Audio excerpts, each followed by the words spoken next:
Hi ladies and gentlemen, welcome back to another podcast with your host Miriam Khan. This particular podcast is quite a difficult one and a very emotional one. So before I even begin and introduce the topic, let me just say trigger warnings. And should the content of this podcast at any aspect or any point trigger anyone, hurt anybody, or make you feel certain things that, perhaps we haven't dealt with, then please go seek help, okay? Seek help from a counsellor, seek help from somebody that is able to help you, because clearly, as I'm discussing this podcast, unfortunately, it's triggered you to have those emotions rise to the surface, and understandably, I'm not someone that wants to hurt anybody. I'm here to try and help and to try and guide.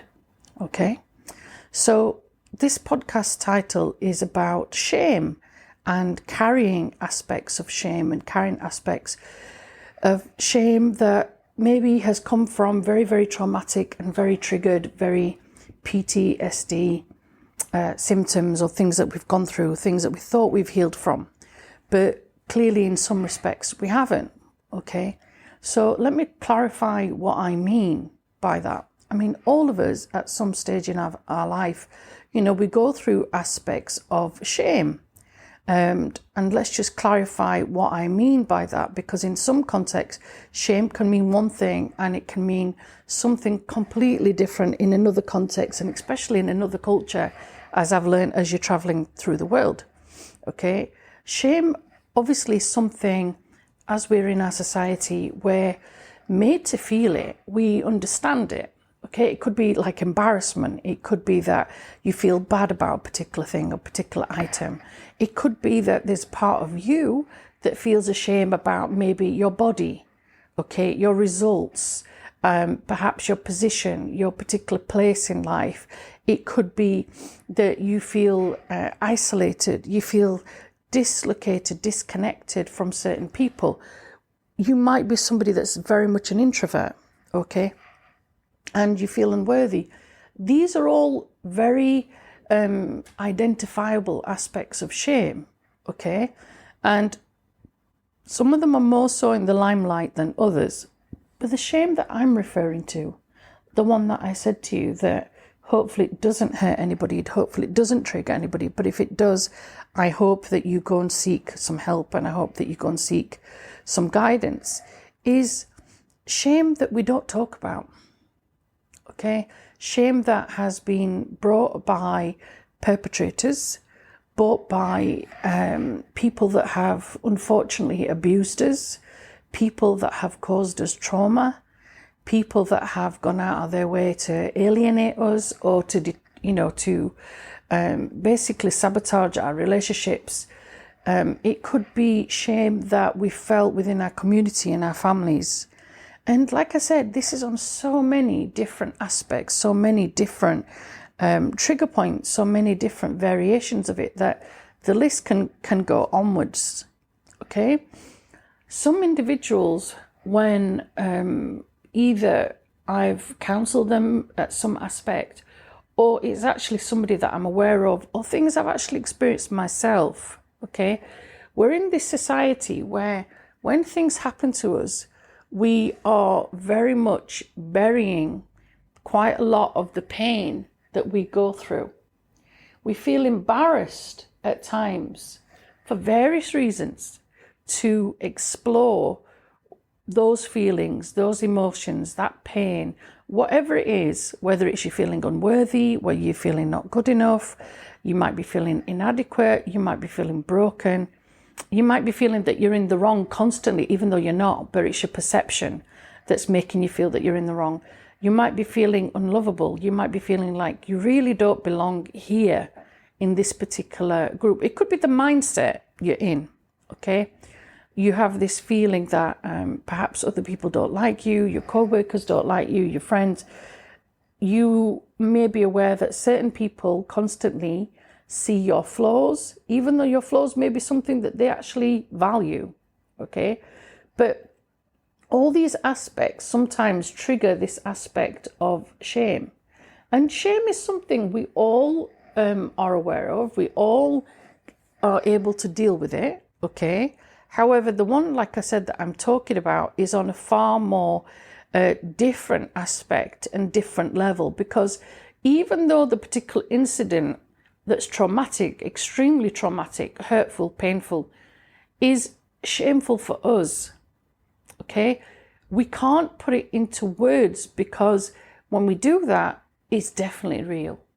Okay, there's a part of us when we go into trauma, when something specific has happened, we feel like we shouldn't discuss it.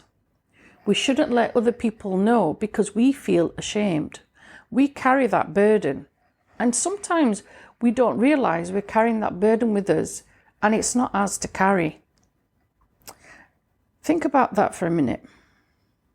Okay, there are times when another individual, you've heard my podcasts. I've mentioned toxic siblings. I've mentioned narcissistic partners. I've mentioned, people with huge egos. There are so many different variations of different individuals out there that can cause us harm. People that have caused us severe trauma, okay, for various issues. Whether we've been assaulted, whether we've been physically or verbally attacked, emotionally attacked. We might have had somebody that's been abusive to us, maybe a short period of time, maybe a long period of time, it doesn't matter. That impact is there for a long, long time. Long time. And the individual who's caused that pain, who's caused that suffering, they nonchalantly get on. They get on with their lives. They don't look back. They don't reflect. They don't have guilt. Okay?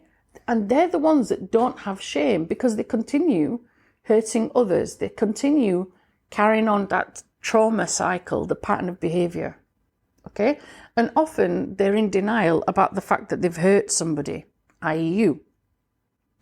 Now, you, on the other hand, the individual that sadly has been hurt physically, emotionally, mentally, spiritually, they are the individuals that carry that shame with them. Okay? So let me put this into context. And like I said, this is a trigger warning, because the discussion I'm going to have is not an easy one. And I don't want, as I said, people to feel something's going to come up to the surface. If you're aware of that, maybe you have to pause the podcast and come back to it. If you're able to continue, then fine, go ahead. Okay?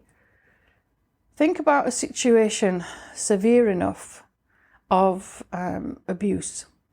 And I mean physical abuse. An individual is targeted at a very, very young age, and unfortunately is someone that is the victim of child abuse. And understandably, that has quite a lot of impact on them as a person. Not only are they suffering from that trauma and abuse and suffering from the mental hardship of that particular situation. Imagine that person as they got older. They've suffered quite a lot of trauma, understandably. Whether or not they've disclosed that trauma to another person, hopefully they did at some point. But sometimes they don't. They keep it very, very, very quiet. And obviously, if nobody's picked up on it, there's lots of things that happen to that person. They go through post-traumatic stress, firstly. They might have anxiety disorders. They might have eating disorders. They may not be functioning well academically, work-wise, whatever. But imagine that incident has happened to that young child, and in adulthood, they're still carrying on in denial. Now, they're not able to open up that very, very fragile wound. If they're lucky enough to find somebody that they trust, that they're able to disclose it to, that they're able to express what happened, the very first thing that I've come across when dealing with individuals like this, and from personal experience as well, is wanting to be believed. You've opened up a whole huge secret that you've carried and had burdened with you for a long, long time. And for someone then to attack you, that's how it feels. Even though that person might be asking inquisitive questions like, when did this happen? What happened? Who was there? The other individual is wanting clarification. Now, it could be somebody from, like, for example, a school point of view. It might be a safeguarding officer that's trying to protect that individual and others, to try and get you help. By all means, they're only trying to do their job. But as the victim in that particular situation, as you're reliving it, you feel you're being interrogated, okay? And you feel like you're not being believed. And in fact, you live that whole trauma again. When we go and seek counsellors, especially that are doing various different, theories, such as CBT, and there's so many different other ones out there that are surfacing, obviously we're in a situation where we're able to go back and we're able to be in a calm, safe zone. But it takes a long time of psychotherapy to help us understand that we were not the ones that should be feeling any guilt at all. We were a child, we were adult, no matter what the situation, it's never you that's at fault.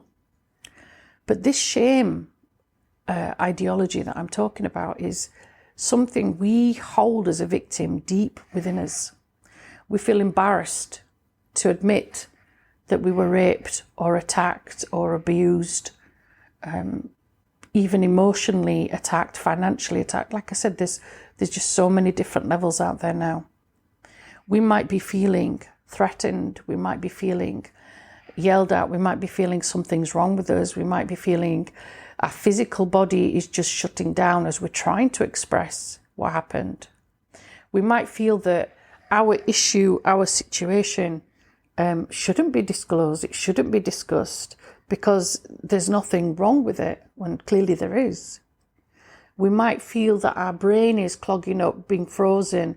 We can't function because that one incident that happened, or it could be several incidences that have happened to us, has kept us triggered and has kept us in that fear and flight mode.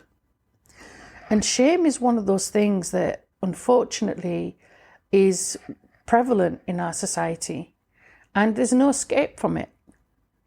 And as I've said to you, as I've travelled the world internationally, I discovered that shame actually is on so many different levels, because from culture to culture and from society to society, it has different variants. There are still some, for example, there are still some cultures and society that believe that, it's still a man's role to be supporting the family. And if you don't, then you bring in shame on your family. Even though many, many families now are having the wife and the husband or the partner, whichever the situation is, supporting the family. Quite a lot of females are working to support their families, or they're actually the sole breadwinner. Okay, but there are some societies out there that feel it's still the man's situation to do that, for example. Okay, so there's that cultural mindset.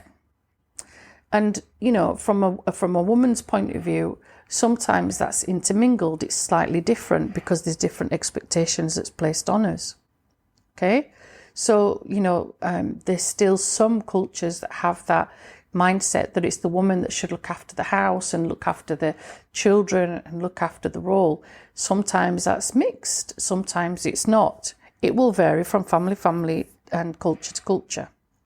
But from a shame-based point of view, a lot of us still have that feeling that, we're undesirable, we're not lovable, we're not worthy of being loved. And that shame is on our shoulders, and those triggers are on our shoulders for a long, long time. And we perceive ourselves, if we expose that shame, then we're weak. Because we've disclosed it and it's out there and we can't bring it back, we can't claw it back. And that's something I realized recently, that we're carrying shame that doesn't belong to us. It belongs to the perpetrator. But somehow we've transferred it to ourselves. Somehow we have taken that responsibility unconsciously and subconsciously to ourselves. And why do we do that? What is it about us that makes us think we should do that? Okay? Is it the fact that we're in this society where we have, trigger points where it should be that, for example, stereotypically, a man should be strong and they shouldn't cry, for example. They shouldn't be seen as weak because they're not showing physical strength. They're not showing maybe financial clout. They're not showing their emotions. This is, if we see them doing that, we automatically presume they're weak and fragile. They're not. They're actually showing a compassionate side. They're actually showing their real side, okay? From a female point of view, for example, quite a lot, stereotypically, quite a lot of our society is based on looks and appearance and how our body image looks, And as a female, if we're not living up to that expectation of society, then we're not seen as worthy as being feminine. Again, not correct, okay? So there are different aspects of these versions of shame. Now, when you obviously go through different aspects of trauma, okay, like the situation that I talked about, it's very, very difficult to understand that trauma hasn't come from us. It's the experience we sadly went through. And the variation of shame is something that is widespread, and different people will have different aspects of understanding what that particular trauma is.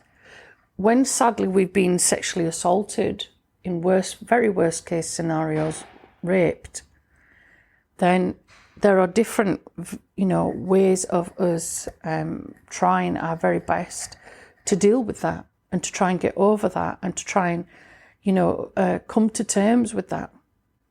Many of us as victims, as I said earlier, don't discuss that for many, many years. There's many, many individuals out there that unfortunately have never disclosed to somebody that that's what happened to them. Okay? There are other instances where you perhaps have maybe discovered that your partner that you were having a relationship with has cheated on you with the same sex. And that causes you trauma. It causes you insecurities as well. And there's so many of us out there that sadly have experience of this, where we keep that acknowledgement of what happened to us and we bolt it, we put various padlocks on it, and we bury that shame. We keep holding on to it. We keep carrying it. Let me give you a scenario that I can talk about recently, for example. Think about fidelity and infidelity in different aspects of relationships. Obviously, when sadly a relationship breaks down, it's a relationship that perhaps we thought we were going to marry this individual. We've invested time, we've invested all sorts of different energy, not just love, compassion. We may have made roots with this individual. And then unfortunately we find out that they have been, basically been infidelity issues have been coming up, And sometimes we can forgive and we can move on. And then there's some of us that clearly can't. Sometimes we have to go to marriage counselling. Sometimes it's straight divorce, okay? And we cut that person out of our lives and we try to move on. Now, whatever that situation is, in those particular predicaments, we, as the hurt spouse or hurt partner, carry shame. We carry shame because we think it's our responsibility, it's our fault, it's our, cause, I guess, that the other individual has done that to us. And again, unconsciously, subconsciously, we carry that shame. And it's nothing to do with us, but we carry it nonetheless. The wounded spouse, the person that sadly has been cheated on, is the one that's blamed by the other partner. You didn't give me attention, you didn't give me time, you didn't give me support, you didn't give me this, you didn't give me that. And often these are just very, very, very petty excuses that the other person has used to make you feel bad, to make you have a transfer of feelings so that the other individual doesn't take some form of accountability. Now, sadly, that wounded spouse is the one that will hold tightly onto that secret of infidelity, and a lot of the time they're ashamed. They're ashamed to expose that that partner has cheated on them. That partner has betrayed them. That partner has torn their trust, broken their trust forever. Okay?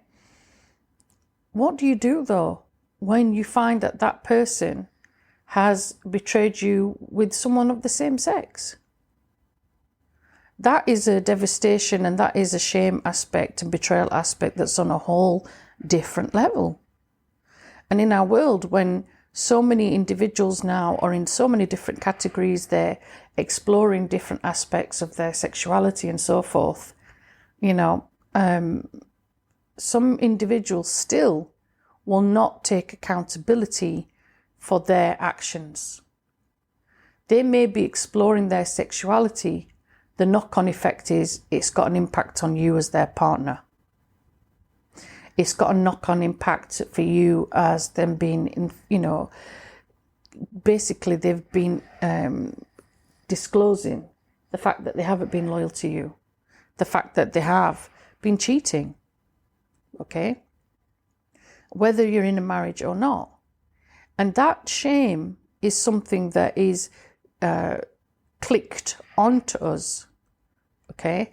And the individual that's wounded is the one that carries that, because the one that's actually done the deed, as we say, isn't going to go around disclosing it unless they've got like that bravado and ego about themselves, okay? And it is very, very painful to accept that, one, your partner has cheated, one, they've disclosed that fact or you found out, okay? And more painful enough, they've done it with the same gender as themselves. Now, that in itself holds quite a lot of pain for the injured party. You go through a series of, why was I not good enough? Why did my partner not choose me? Why did my partner cheat? But the fact that they've obviously exploring their own sexuality and are doing that to the point where this has got really nothing to do with you. This is an issue of themselves where they're clearly not happy in themselves. They're clearly not happy in that relationship. They're clearly not happy about who they really are. Okay? But why is it that the injured person or the wounded individual is the one that holds on to the shame of that? Why can we not discuss openly with our loved ones and our friends that, sadly my relationship has broken down at the moment because this is what my partner did? It's so very, very difficult to just put that into words. Because when we discover that our partner has cheated on us, it's a whole can of worms, as we say. We're distraught, we're heartbroken, we've been deceived. Things, we can't look at the same person again in the same way. They've broken our trust completely. And they've broken our hearts. They've broken everything that we thought was solid and firm. And instead, they've thought about nothing but their selfish gains as a comparison. Worst case scenario is when there's families involved and there's children involved. And it's very, very difficult to even pick up pieces and even start relationships and have relationships with that individual afterwards because of the devastation they've caused. And these people that are doing that clearly have very, very low morals in the first place. They're only thinking about one thing, and it's not their families and it's not their partners and the impact. At the time, they're just thinking about their sexual gratification. They're not thinking about the impact of what they've done to others. They're not thinking about how they've hurt from that betrayal, And the partner that's wounded, sadly, is the one that carries that, as I said. And it's not for us to carry at all. It's not for us to have that betrayal brought up in our face. But, people deserve to be honest. And that safe environment we used to have, that trusting environment, that loving environment, where we thought we were safe and where we thought we were loved and cared for, obviously is now obliterated. And we are betrayed.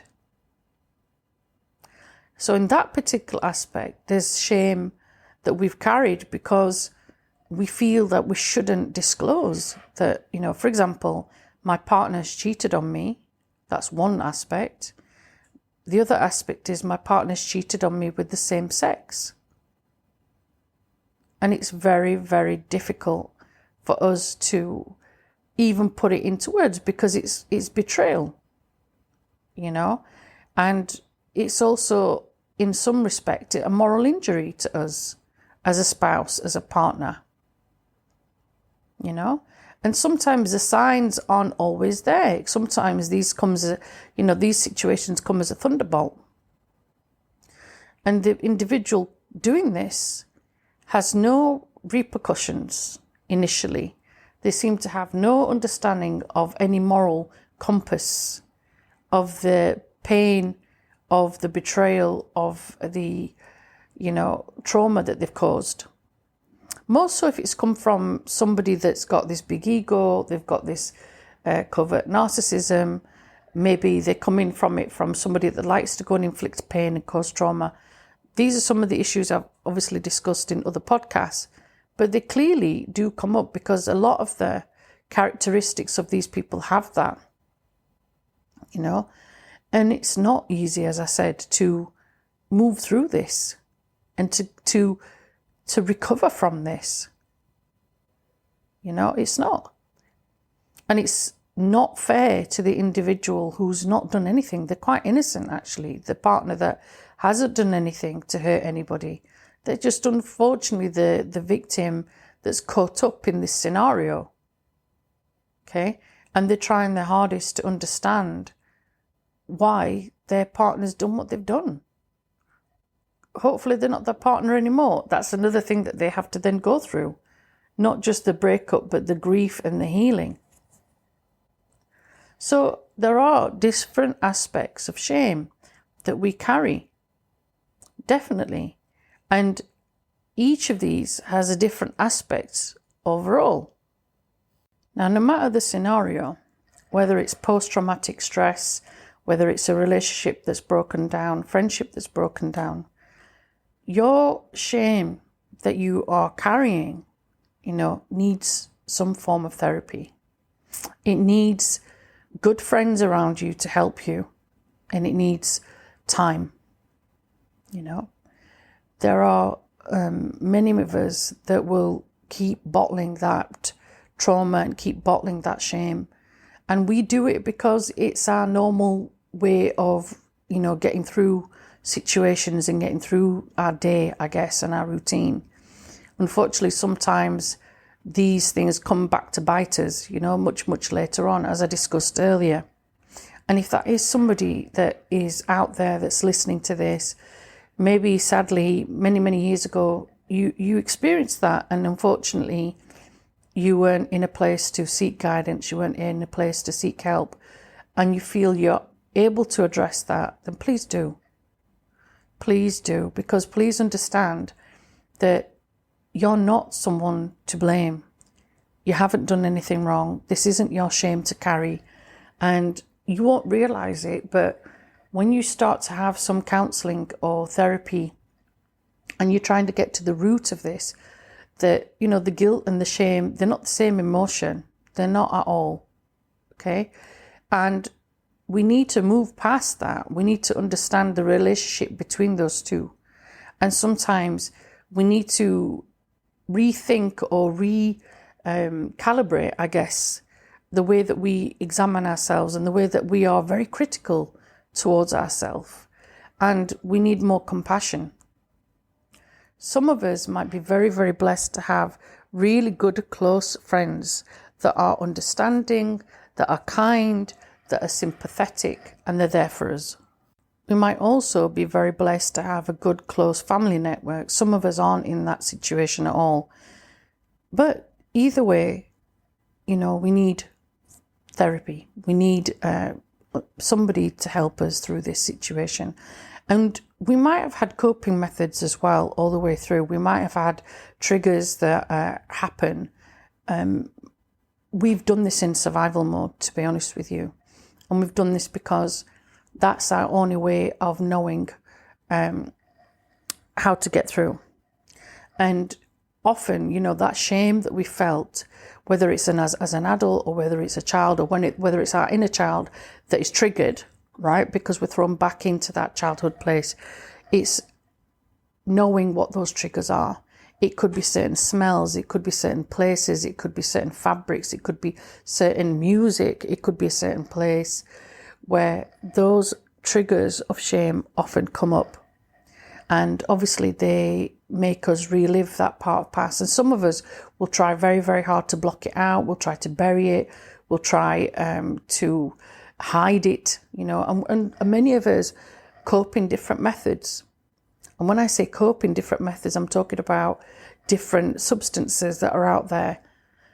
Unfortunately, people do. We fall into this other trap of trying to hide and swallow and, get rid of these issues that we have when we're not really dealing with it. But that is our way of trying to get rid of these triggers.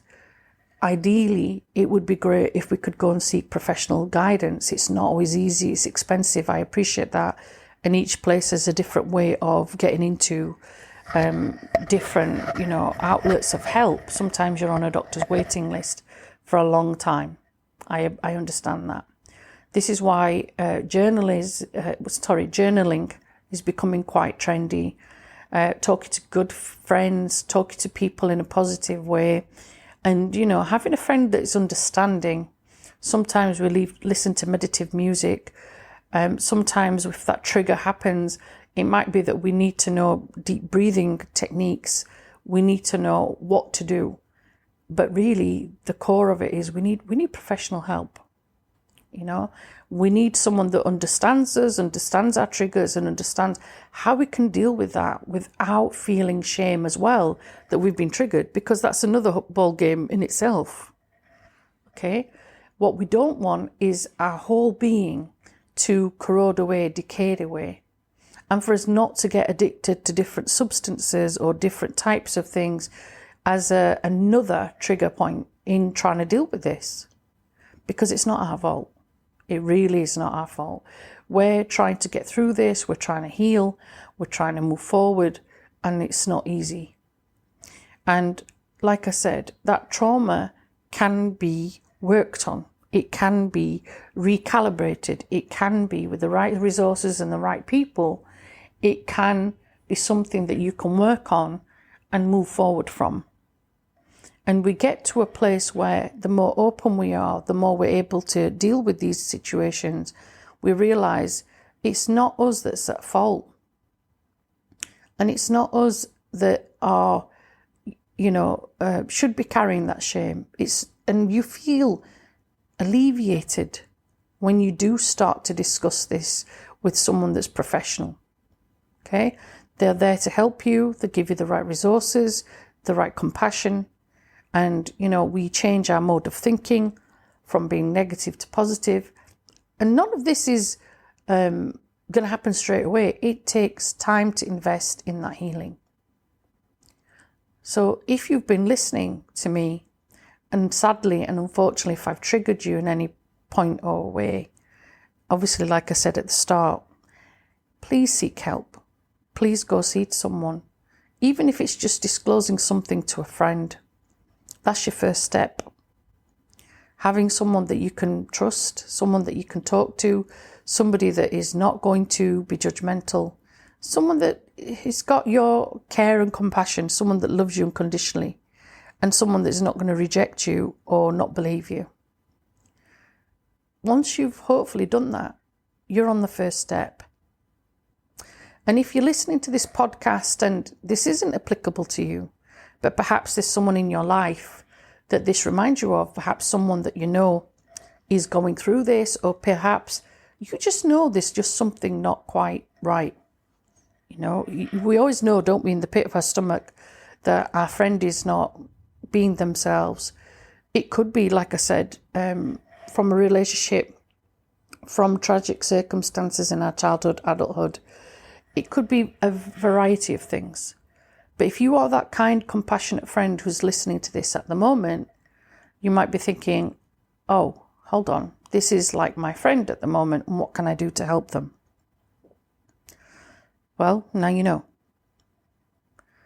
I hope that anybody who is going through these types of situations, unfortunately, are able to heal, and are able to heal well.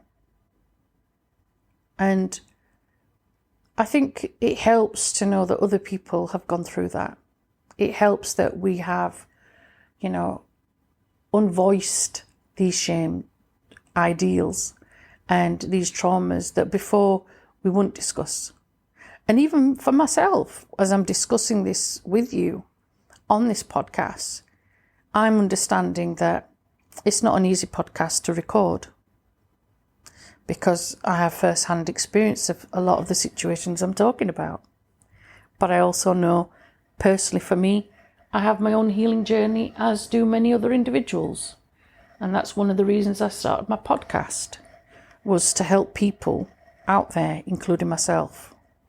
And that's one of the best things that we can do, is help each other.